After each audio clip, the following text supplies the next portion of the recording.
ଫୁଲକୋବି ବିନ୍ସ ମଟର ଗାଜର ତାକୁ ଆଗେ ପ୍ରଥମେ ଭାଜି ନେବା ତେଲରେ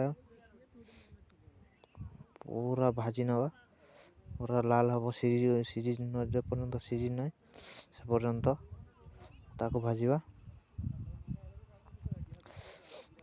ଘାଣ୍ଟିବା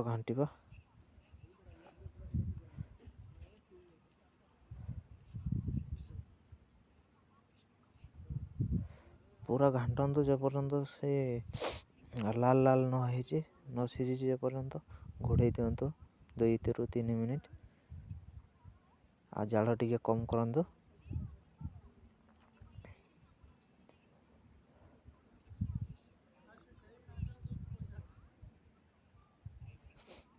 ଫେର ଘୋଡ଼ଣି ଖୋଲିକି ଘାଣ୍ଟନ୍ତୁ। ଘାଣ୍ଟିବା ପରେ ଫେର ତାକୁ 2 ରୁ 3 ମିନିଟ୍ ଘୋଡ଼େଇ ଦିଅନ୍ତୁ।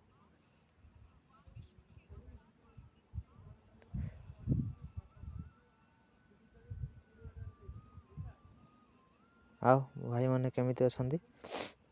ଆଉ ଆଶା କରୁଛି ସମସ୍ତେ ଭଲରେ ଥିବେ।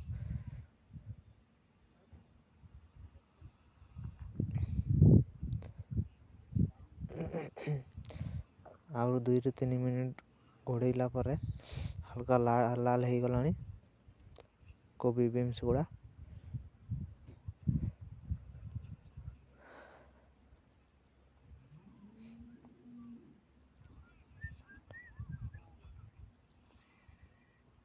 ସିଝୁ ନାହିଁ ନା କ'ଣ? ଆରେ ବାପରେ କେତେ ସିଝେଇବ?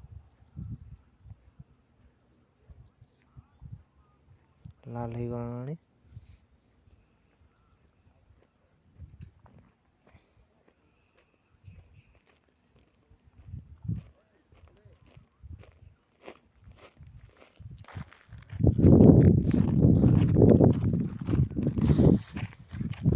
ହ୍ୟାଲୋ ଗାଇଜ୍, ଆସିଲୁନା ଆପଣଙ୍କୁ କିଛି କହିବ?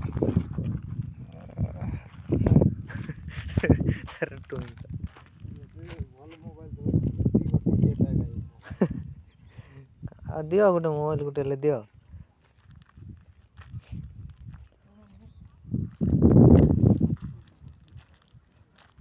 ଲାଲ ହେଇଗଲାଣି। ବର୍ତ୍ତମାନ ଆଳୁ ପକାଇଦେବା। ଆଳୁ ପକାଇଲା ପରେ ତାକୁ ଭଲ ଭାବରେ ମିକ୍ସ କରିଦେବା।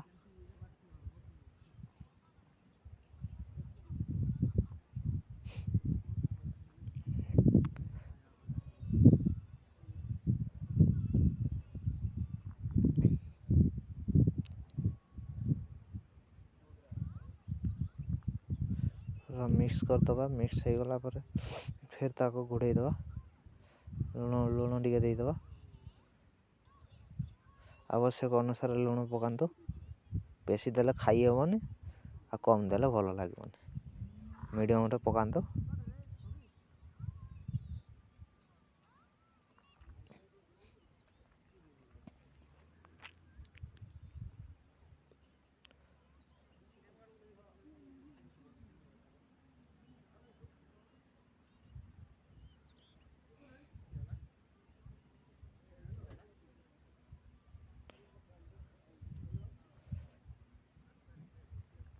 ଲୁଣକୁ ଏମିତି ବୁଲେଇ ପକାନ୍ତୁ, ଗୋଟେ ଠାଣେ ପକାନ୍ତୁ ନାହିଁ।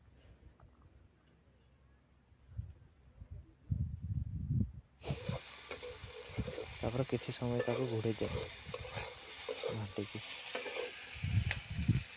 ଆଉ ଜାଳକୁ ଟିକେ କମ୍ କରନ୍ତୁ।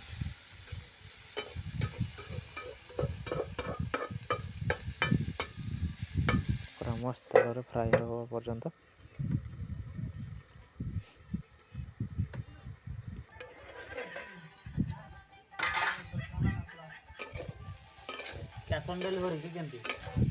ବର୍ତ୍ତମାନ ହାଲକା ସିଝିଗଲାଣି।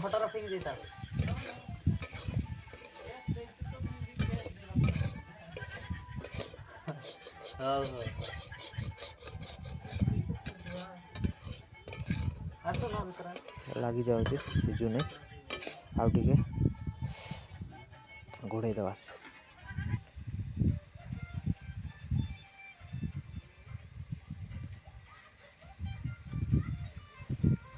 ହଳଦୀ, ବିଲାତି ଆଉ ମସଲା ଗୁଣ୍ଡ ଦେଇକି ତାକୁ ଉପରେ ଚପାଇ ଦିଅନ୍ତୁ।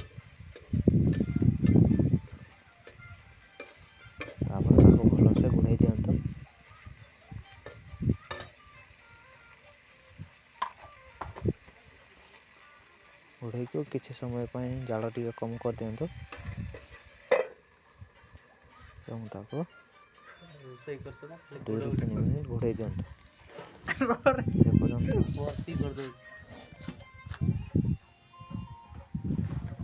ତାପରେ କିଛି ସମୟ ପରେ ତାକୁ ଓହ୍ଲେଇ ଦିଅନ୍ତୁ। ବାସ୍ ହେଇଯାଇଥିବ ଆପଣଙ୍କର କୋବି, ବିନ୍ସ, ଆଳୁ, ଗାଜର ଭଜା।